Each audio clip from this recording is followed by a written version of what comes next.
예수 믿지 않는 사람들이 우리 예수 믿는 사람들을 보며 가장 이해하지 못하는 게 있다 그래요. 가장 이해하지 못하는 게 뭘까라고 보면 부활절입니다. 사람의 힘과 능력으로 사람을 살릴 수가 없어요. 죽은 사람을 살릴 수가 없습니다. 죽일 수는 있지만 죽은 사람을 살릴 수가 없습니다. 그러니 그들이 볼 때에 우리가 부활한다는 것은 소설과 같고 마블에서만 나오는 이야기지, 자신의 이성과 능력과 자신의 그 모든 것을 통해서는 죽은 자가 일어난다는 것, 죽은 자가 살아난다는 것, 이해할 수 없는 일들입니다. 그런데 예수 믿던 예수 믿지 않던 죽음 앞에서는 모두가 동일해요. 그리고 죽음을 두려워합니다. 이 죽음을 두려워해서 많은 사람들이 이 죽음에 대해서 안타까워해요. 제가 오래전에 당진에서 부교육자로 있을 때에 제 교구에 젊은 남자 집사님이 일찍 돌아가셨어요. 한겨울에 눈이 내리는 날 하간식을 진행을 합니다. 흙을 덮는데 그 가정에 어린 딸이, 초등학교의 어린 딸이 울면서 소리칩니다. 흙 살살 덮으세요. 우리 아빠 아파요. 추우니까 살살 덮어주세요.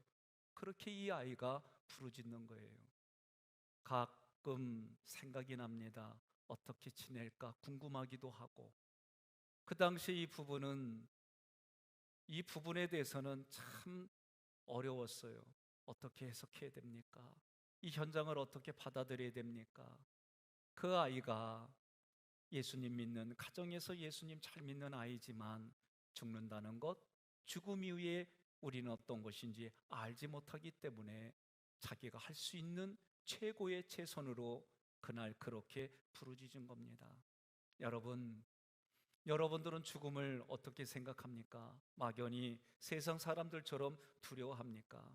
오늘 성경은 이 죽음이, 그 누구도 말 못하는 이 죽음이 하나님께서 말씀하시는 거예요. 죽음이 인생의 끝이 아니라는 거예요. 우리는 죽은 이후에 또 다른 영적인 세계가 있다라고 성경이 말하는 거예요. 믿겨지지 않는 이 사실이 여러분과 저에게 그리스도의 믿음을 통해 들려지고 깨달아지고 믿음으로 고백되어지기를 주님의 이름으로 축복합니다. 우리는 이 부활을 통해서 무엇을 깨달아야 될까? 많은 사람들은 자기가 번성하고 성공하고 그래서 조금 더 많이 가지려고 하는 것이 사람들의 모습이에요.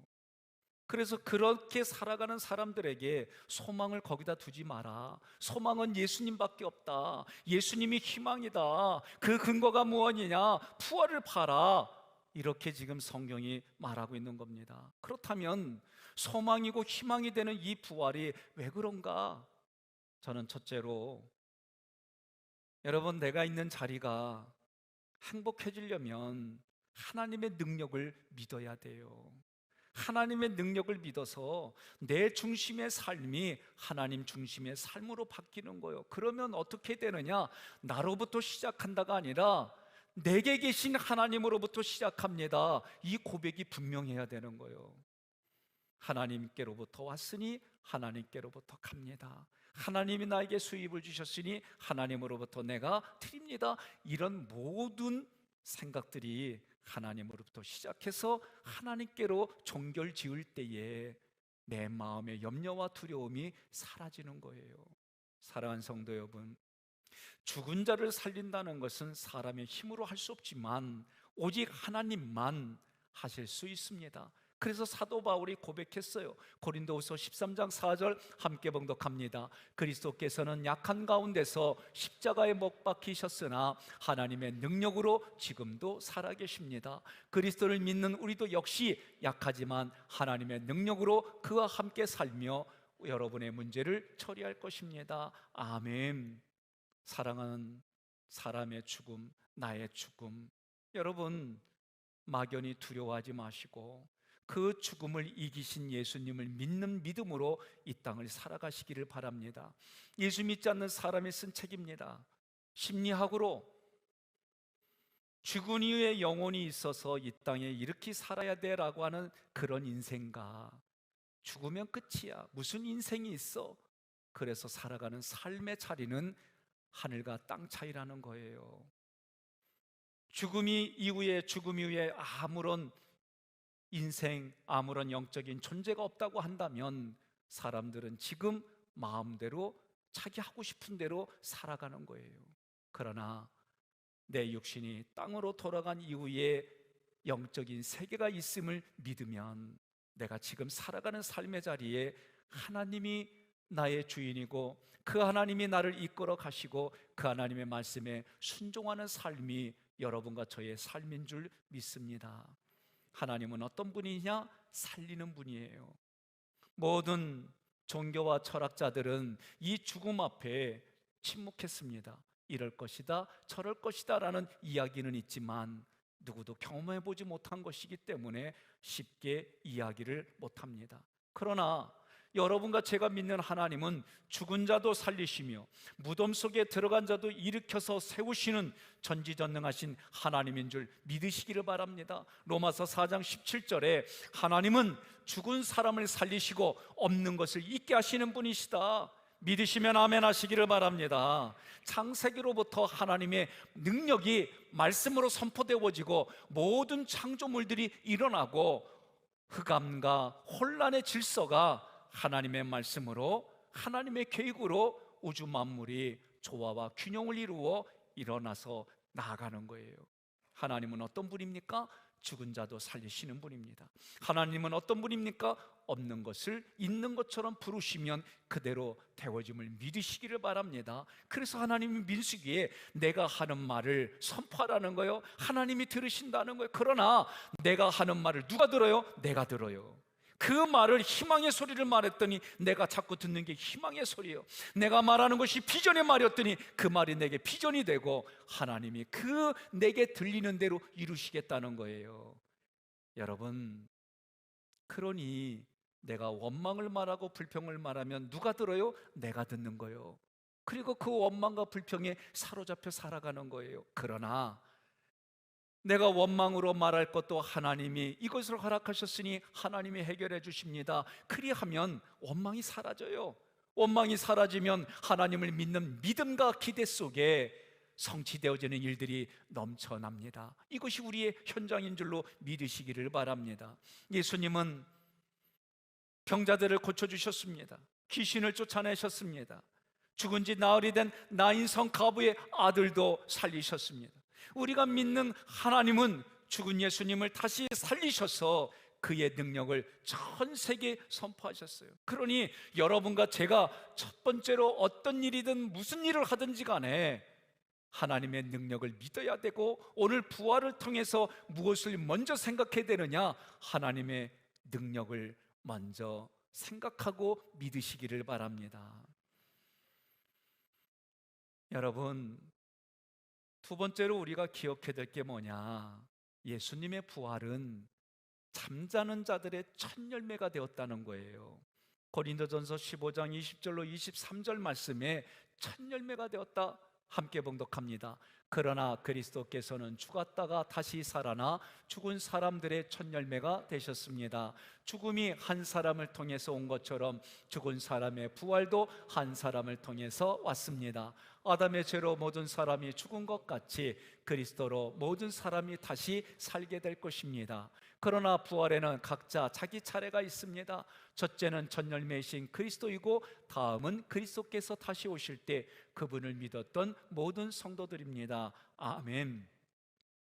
20절의 첫 열매라고 하는 것은 이스라엘 사람들에게 곡식이나 과일, 짐승 중에서 첫 번째 것을 구별하여 하나님께 드리는 거예요. 우리 인생에 있어서 하나님께 드린 분이 누구냐? 예수님이에요. 왜 하나님께 드려졌느냐? 여러분과 저의 죄 때문에 하나님께 드려졌어요. 그런데 하나님께 드려진 이 부분이 어떻게 드려졌느냐? 죽어서 드린 것이 아니라 죽으셨는데 사흘 만에 부활하여 하나님께 첫 열매로 드려졌다는 거예요. 그러면 두 번째, 세 번째, 네 번째 열매가 있다는 거요? 있다는 거요? 있다는 거지요. 첫 열매가 있다고 한다면 두 번째, 세 번째, 네 번째 열매가 있다는 얘기입니다. 그러면 예수님이 신령한 몸으로 부활하셨는데, 그리고 제자들과 여러 사람들에게 보여주셨는데, 그 몸은 어떤 몸인지 성경의 말씀을 읽겠습니다. 누가복음 24장 39절로 43절 교독하겠습니다. 내 손과 발을 보아라, 나다. 차 만져 보아라. 유령은 살과 뼈가 없으나 보다시피 나는 살과 뼈가 있다. 예수님이 이 말씀을 하시고 손과 발을 보이셨으나 잊지 못하고 이상하게 생각하였다. 그래서 예수님이 여기 먹을 것이 좀 있느냐 하고 물으시자 그들이 구운 생선 한 토막을 갖다 드렸다. 예수님은 그 생선을 받아 그들이 보는 앞에서 잡수셨다. 아멘. 여러분, 요한복음에 보니까요, 마태복음에도 보니까요, 부활하신 예수님, 그것을 모르고 제자들이 무서워서 숨었어요. 문을 꼭꼭 걸어 잠갔어요. 문도 열어주지 않았는데 벽을 또는 문을 통과하여 예수님이 그들에게 나타나서 하신 말씀이 평강이 있을지어다. 여러분, 지금 제자들에게 보여주시며 믿지를 못하니까 손과 발을 보여주시는 거예요. 그런데도 이들이 보았지만 믿지 못하는 거예요. 그러면서 하시는 말씀이 먹을 걸 가져오라는 거예요. 그러면서 생선 한 토막을 드셨습니다. 무슨 얘기입니까? 우리들처럼 부활하신 예수님은 피부가 있고 뼈가 있고 살이 있고 우리 다른 사람들과 같은데, 그런데 틀린 게 있다면, 다른 게 있다면, 틀린 말보다는 다른 게 있다면 시간과 공간을 초월합니다. 이것이 예수님의 다른 모습이에요. 이런 모습이 오늘 여러분과 저도 그렇게 부활한다, 성경이 말하는 거예요. 이것이 믿겨지느냐? 이성으로는 절대로 안 믿겨지는 거예요.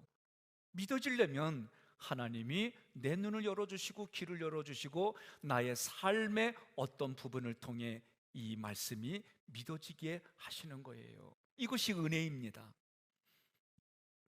여러분과 저의 몸은 죄로 말미암아 죽을 수밖에 없습니다. 수명이 있습니다. 조금 관리를 하면 생명선이 조금 연장되겠지요. 그러나 여러분과 저는 죽을 수밖에 없는 존재예요. 이 죽음은 어떤 목사님은, 어떤 성도는 이렇게 표현했어요. 중고차와 같아요.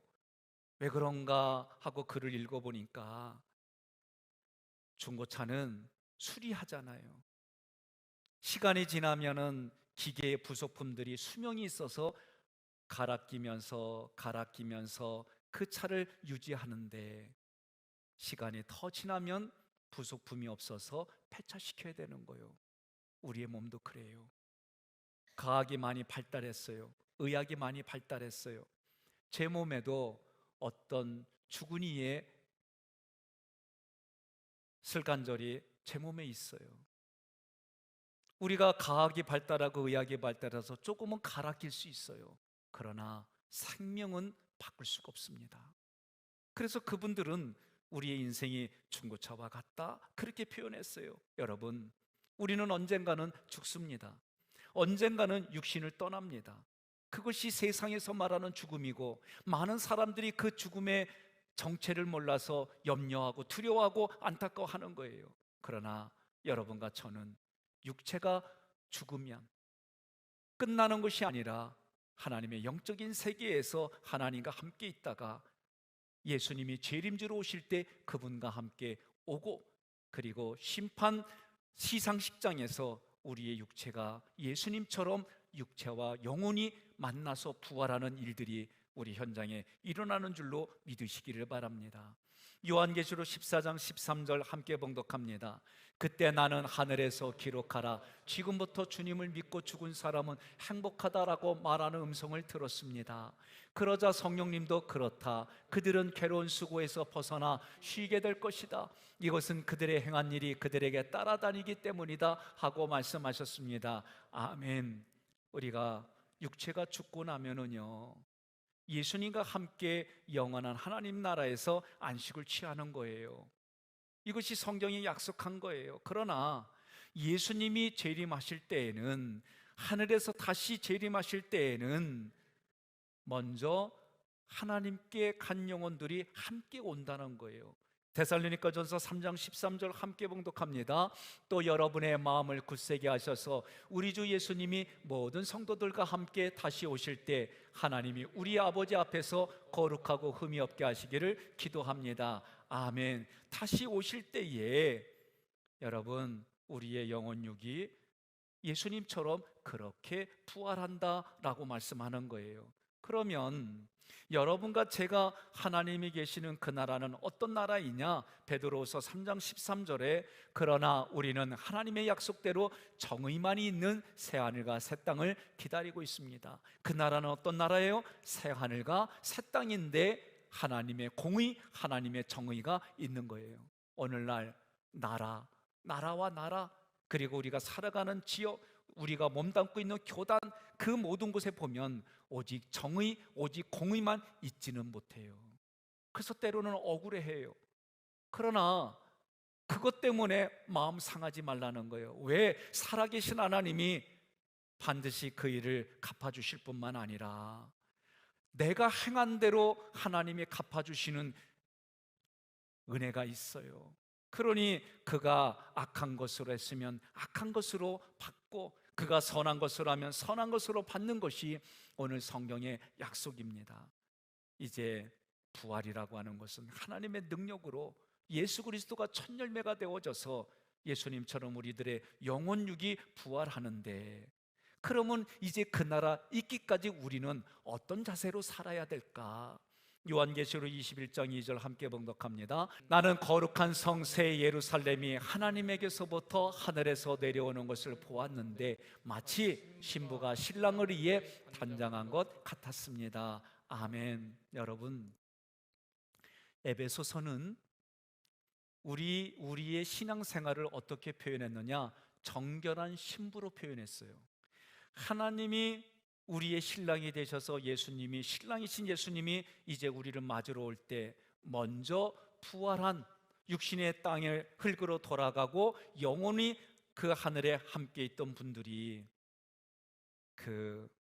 그날 마지막 날, 심판날, 우리에게는 시상식장 날 예수님이 함께 올 때 영혼육이 부활하고, 그때 그 모습을 보는 우리들은 어떤 모습으로 이 땅을 살아가며 준비해야 되느냐? 신부가 신랑을 위해 단장하는 거예요. 최근에 결혼하는 선남 선녀들이 있지요. 그러면 어떻게 해요? 피부 관리도 하고 또 그날 입을 옷들, 여러 가지 것들을 분주하며 해요. 그러나 무엇보다도 중요한 것은 마음의 그릇 준비를 하고, 그리고 그 마음으로 함께 하는 일들이 중요해요. 왜요? 이 결혼을 준비하다 보니까 긴장들 해요.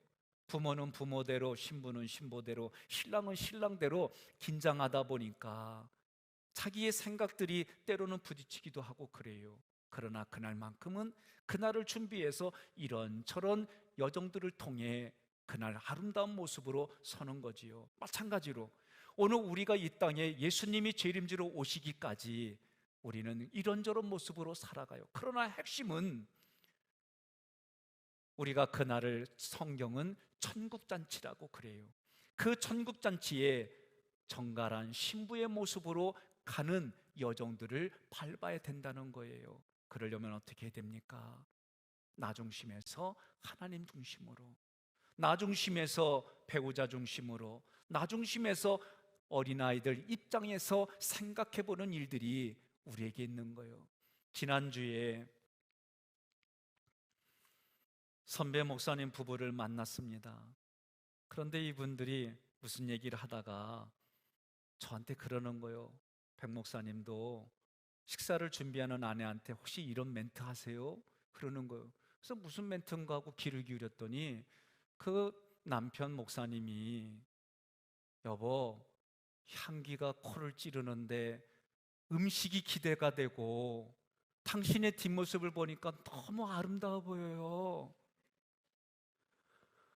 나는 웃음이 안 나와.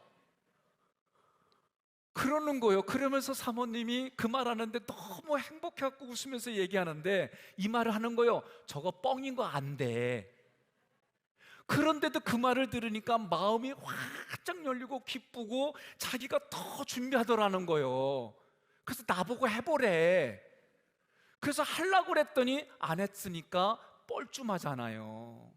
예? 하려고 그러니까 뭔가 좀 힘들어요. 그런데도요, 해보는 거예요. 아멘 할 때까지 얘기할 겁니다. 예? 해보는 거예요. 그냥 그렇게 해보는 거예요. 그런데요, 그게 그냥 하는 말이라고도 받아들일 수 있지만 마음을 담아서 이야기하면 그게 달라요. 예? 그러면서 또 이런 얘기까지 하는 거예요. 서로 주고받는 얘기들을 하는데, 그래서 제가 아이디어가 떠올랐어요. 남자들이 아내가 그렇게 식탁을 준비하면 여인들은 퇴근할 때쯤 전화하는 거예요. 어디쯤 오셨어요? 한 1시간 걸려. 그렇구나. 당신을 기대하며 기다리는 마음으로 내가 있을게요. 이 한마디 하는 거요. 그리고 나서 한 10분 있다 또 전화하는 거요. 어디쯤 오셨어요? 아, 들어가기 전에 한 몇십 킬로 남아서 어떤지 당신의 향기가 여기까지 느껴져요. 웃는다는 거는 동의한다는 거요, 안 한다는 거요. 홍 권사님 지금 이랬죠? 안 한다고. 예? 예? 최 권사님 이렇게 안 한다고 했죠 지금? 내가 홍 권사님, 최 권사님 찍혀볼 거예요 내가 아주 그냥. 여러분, 제가 그날 들으면서요, 제가 우리 애들한테 해봤어요. 일부러 제가 퇴근하고 늦게까지 들어갈 때 일부러 지금 과제하고 줌으로 학교 수업 받는 애들 일부러 문을 열고 들어간 거예요. 그랬더니 무슨 일이냐 그래서 아니야 아빠 왔다고 인사하는 거야. 그리고 제가 들어갔어요. 그리고 열심히 해 하고 들어가고요. 자꾸 이렇게 했더니 왜 들었냐는 단어가 사라지고 아빠 왔어 이렇게 바뀌는 거예요. 여러분, 한 번 말하면 알아서 들어야지. 여러분들 그렇게 말하는 분에게 묻고 싶어요. 한 번 알아들어갖고 지금까지 그렇게 사셨어요? 안 그래요. 오늘 부활의 이 소식이 정말 나에게 부활의 신앙이 있고 능력이 있다면, 나에게 맡겨준 배우자, 나에게 맡겨준 자녀들, 나와 함께 만나는 직장 동료들에게 부활의 신앙이 계란 주는 걸로 끝나는 것이 아니라 나를 통해 그리스도의 향기가 그들에게 감동을 주는 언행으로 가야지요. 이것을 위해서 우리는 내가 그동안 하지 않았지만 해보자는 거예요. 몇 주 전부터 광고가 나가고, 여러분 나의 신앙의 고백으로 십자가를 여러분이 해보세요. 내가 그게 아름다워서 사셨든 내가 만들어서 만들어냈든 나의 신앙의 고백, 자기 십자가를 지고 예수님을 따라가라는 그 길에 나는 그런 신앙의 고백을 십자가로 이렇게 표현하겠습니다. 여러분들이 그렇게 해서 내셨어요. 우리 김지호 목사님 같은 경우에는 휴지 두루마리 그 송 가지고 십자가를 만들었고, 정 목사님과 송 목사님도 다양하게 애들하고 함께 같이 거기에 아이들이 가지고 오시는 것 같이 붙여가며 이런 걸 했어요. 저희도 성지순례 가서 성도들에게 그래도 손에 붙잡고 기도할 수 있는 거, 감람나무로 만들 부드러운 거를 이렇게 부드럽듯이 기도하면 하나님의 부드러운 손길이 치유가 있을 거예요. 그런 마음을 담아서 그 십자가를 이번에 했습니다. 어느 성에 갔더니 대장장이가 조각조각 만들어가지고 십자가를 만들었대. 그래, 저 모습이 하나님의 만드신 모습이라면 그런 의미를 담아서 십자가를 놓았습니다. 오늘 십자가에서 삶의 모든 것을 종점을 찍고 다 이루었다 말씀하신 그분 때문에 오늘 우리가 부활의 기쁨을 누린다면, 우리 각자의 사연을 담은 십자가 이 영상을 보며 나도 예수님처럼 십자가를 지고 주님의 길을 따르겠습니다, 그런 마음으로 결단하는